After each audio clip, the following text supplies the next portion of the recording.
Hi friends, ഇന്ന് നമ്മൾ Palakkad BTCയുടെ Mattancherry vibes ട്രിപ്പാണ് പോകുന്നത്. കൊച്ചിയിലെ പ്രധാന സ്ഥലങ്ങളെല്ലാം കവർ ചെയ്തുകൊണ്ടുള്ള ഈ ഒരു 1 ഡേ ട്രിപ്പിന് 660 രൂപയാണ് പെർ പേഴ്സണ് ചാർജ് വരുന്നത്.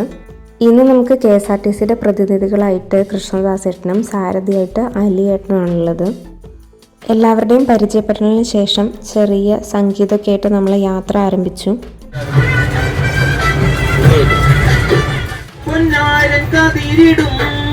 സ്വർണമണി നിറമോ കണ്ണിനു കണിയാവും നിറ പറയോ പെണ്ണാടു കൊയ്തുവരും പച്ച നിറ പൊലിയായി നെല്ലറ നിറയേണം മനസ്സുപോലെ ഉത്സവ തുടിതാളക്കൊടിയേ. നമ്മൾ പ്രഭാത ഭക്ഷണത്തിനായിട്ട് ഇറങ്ങിയിട്ടുണ്ടായിരുന്നു. അതിനുശേഷം നമ്മൾ ഫസ്റ്റ് പോയിട്ടുള്ളത് ആലുവ ഫെഡറൽ മെട്രോ സ്റ്റേഷനിലേക്കാണ്. ആലുവ ഫെഡറൽ മെട്രോ സ്റ്റേഷനിൽ നിന്ന് വടക്കേക്കോട്ട മിൽമ വരെ നമ്മൾ മെട്രോയിലാണ് യാത്ര ചെയ്യുന്നത്.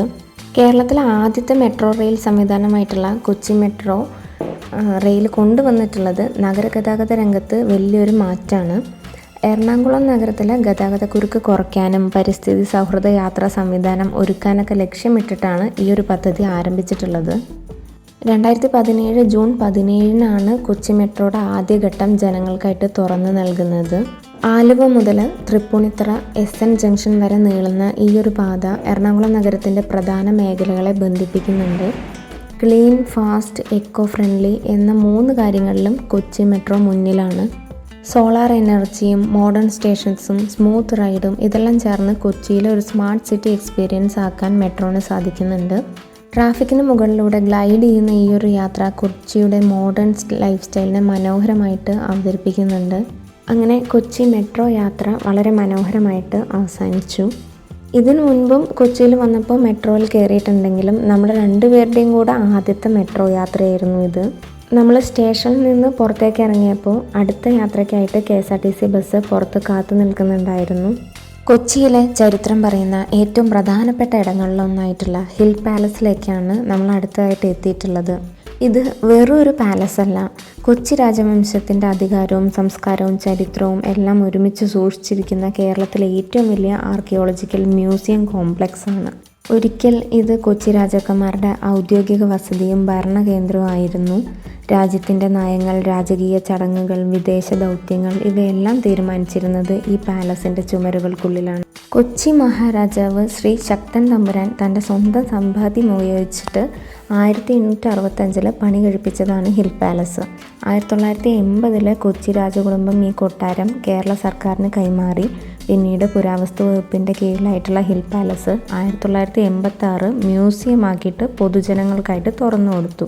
മലയാളികൾക്ക് എന്നും പ്രിയപ്പെട്ടതായിട്ടുള്ള മണിച്ചിത്രത്താഴ് ഉൾപ്പെടെ നിരവധി ചലച്ചിത്രങ്ങൾ ഈ കൊട്ടാരത്തിൽ വെച്ച് ചിത്രീകരിച്ചിട്ടുണ്ട്. 1991 മ്യൂസിയം തുറന്ന് പ്രവർത്തനം ആരംഭിച്ചത്. നിലവിൽ ഇവിടെ 11 ഗ്യാലറികളുണ്ട്. കൊച്ചി മഹാരാജാവും രാജകുടുംബാംഗങ്ങളും ഉപയോഗിച്ചിരുന്ന വസ്തുക്കൾ, പുരാതനമായിട്ടുള്ള ശിലാഫലകങ്ങൾ, ശില്പങ്ങൾ, നാണയങ്ങൾ തുടങ്ങി നിരവധി വസ്തുക്കൾ മ്യൂസിയത്തിലുണ്ട്. അതിൽ നമ്മളെ ഏറ്റവും അത്ഭുതപ്പെടുത്തുന്ന കൊച്ചി മഹാരാജാവിൻ്റെ സ്വർണ്ണ കിരീടം ഇപ്പോഴും അവിടെ സൂക്ഷിച്ചിട്ടുണ്ട്. 50 ഏക്കറിലധികം വിസ്തീർണത്തിൽ പന്തലിച്ചിരിക്കുന്ന ഈ പാലസ് കോംപ്ലക്സ് കേരളീയ ശൈലിയും യൂറോപ്യൻ ആർക്കിടെക്ചർ എലമെൻസും ചേർന്ന ഒരു അത്ഭുത നിർമ്മിതിയാണ്. ഹിൽ പാലസിലെ മനോഹരമായിട്ടുള്ള ഓർമ്മകളെയും ചേർത്ത് പിടിച്ചുകൊണ്ട് നമ്മൾ അടുത്തതായിട്ട് ഭക്ഷണം കഴിക്കാനായിട്ട് പോയി. അതിനുശേഷമുള്ള നമ്മുടെ യാത്ര കൊച്ചിയിലെ ഒരു പ്രത്യേക ചരിത്രപാതയിലൂടെ, അതായത് ജൂ സ്ട്രീറ്റിലൂടെ ആയിരുന്നു. ചരിത്രരേഖകൾ പ്രകാരം ക്രിസ്തുവർഷം 72 ശേഷം റോമൻ സാമ്രാജ്യത്തിൻ്റെ കാലഘട്ടത്തിൽ ജൂയിഷ് കമ്മ്യൂണിറ്റിയുടെ ആദ്യ സംഘങ്ങൾ വ്യാപാര ആവശ്യങ്ങളോടെയാണ് കൊച്ചിയിലെത്തിയിട്ടുള്ളത്. മസാല വ്യാപാരം, പ്രത്യേകിച്ച് കുരുമുളക്, കൊച്ചിയെ ലോക വ്യാപാര ഭൂപടത്തിലെത്തിച്ചപ്പോൾ ജ്യൂസ് കൊച്ചിയുടെ സാമൂഹികവും സാമ്പത്തികവുമായ ചരിത്രത്തിൻ്റെ ഭാഗമാവുകയായിരുന്നു. കൊച്ചി രാജാക്കന്മാർ ജൂയിഷ് കമ്മ്യൂണിറ്റിക്ക് മതസ്വാതന്ത്ര്യവും സുരക്ഷയും നൽകി. അതുകൊണ്ട് തന്നെ ഈ നഗരത്തിൽ അവരുടെ സംസ്കാരം നൂറ്റാണ്ടുകളോളം നിലനിന്നു. ജൂ സ്ട്രീറ്റിൽ കേരള പോലീസ് മ്യൂസിയം ഉണ്ട്.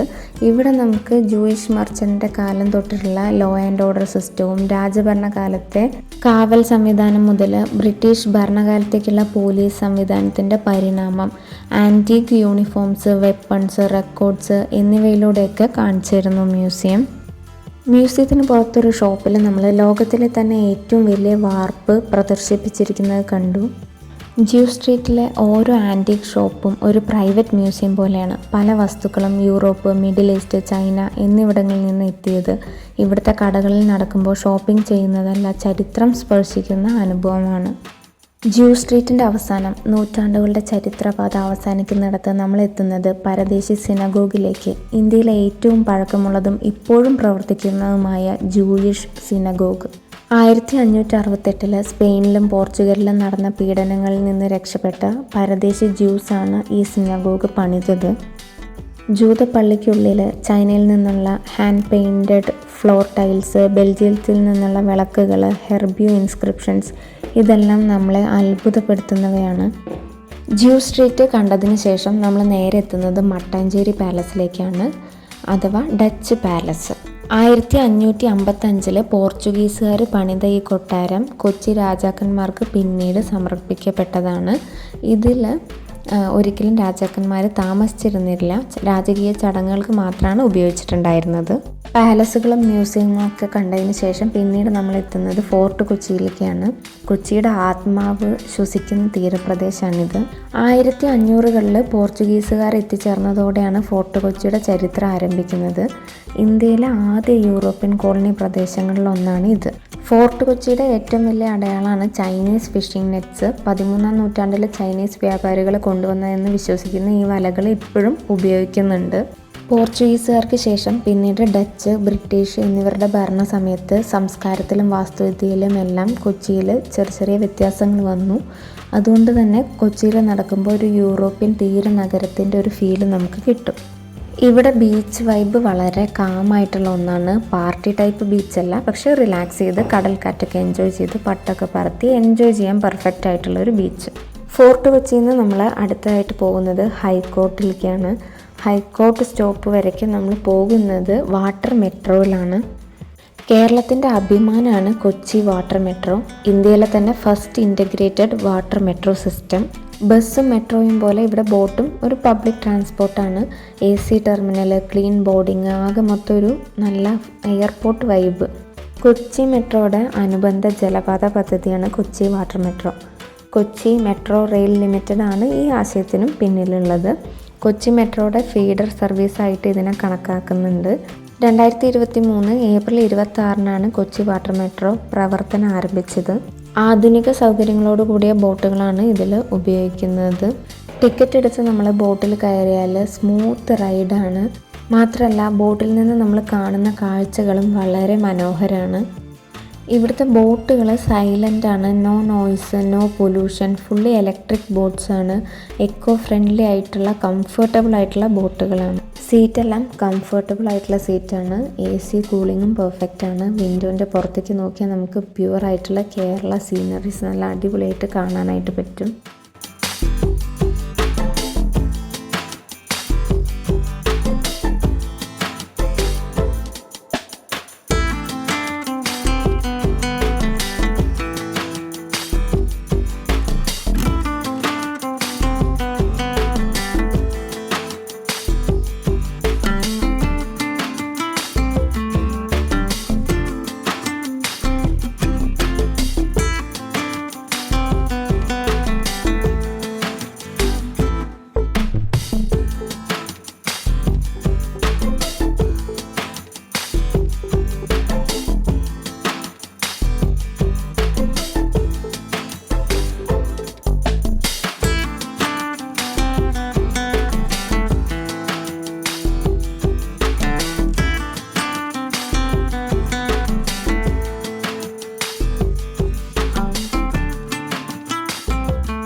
വാട്ടർ മെട്രോയിൽ ഒരു അടിപൊളി യാത്ര കഴിഞ്ഞിട്ട് നമ്മൾ ഹൈക്കോർട്ട് ടെർമിനലിൽ ഇറങ്ങി.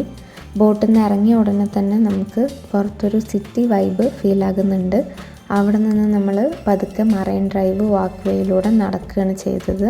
ഈവനിങ് സമയം ആയതുകൊണ്ട് തന്നെ നല്ല തണുത്ത കാറ്റും കായലും സൈഡിൽ കൊച്ചിയുടെ ചെറിയ ലൈറ്റ്സും തിരക്കും ആകെ കൂടെ ആ വാക്ക് നല്ല റിലാക്സിങ് ആയിരുന്നു. ഒരു ദിവസം മുഴുവൻ കൊച്ചിയുടെ ചരിത്രവും യാത്രയും എക്സ്പ്ലോർ ചെയ്തിട്ട് നമ്മൾ മറൈൻ ഡ്രൈവിൽ ലാസ്റ്റ് വന്ന് ഈ ഒരു വാക്ക് വന്നിട്ട് പെർഫെക്റ്റ് ആയിട്ടുള്ള ഒന്നായിരുന്നു. ചെറിയ സ്നാക്സൊക്കെ കഴിച്ച് മറൈൻ ഡ്രൈവിലൂടെ കുറച്ച് നേരം നടന്ന് നമ്മൾ പാർക്കിങ്ങിൽ വന്ന് നോക്കിയപ്പോൾ അവിടെ നമ്മുടെ KSRTC ബസ് നമുക്കായിട്ട് വെയിറ്റ് ചെയ്യുന്നുണ്ടായിരുന്നു. ശേഷം നമ്മൾ കൊച്ചിയോട് യാത്ര പറഞ്ഞ് നമ്മുടെ വൺ ഡേ ട്രിപ്പിലെ എല്ലാ സ്പോട്ടും കവർ ചെയ്ത് യാത്ര തിരിക്കുകയാണ്.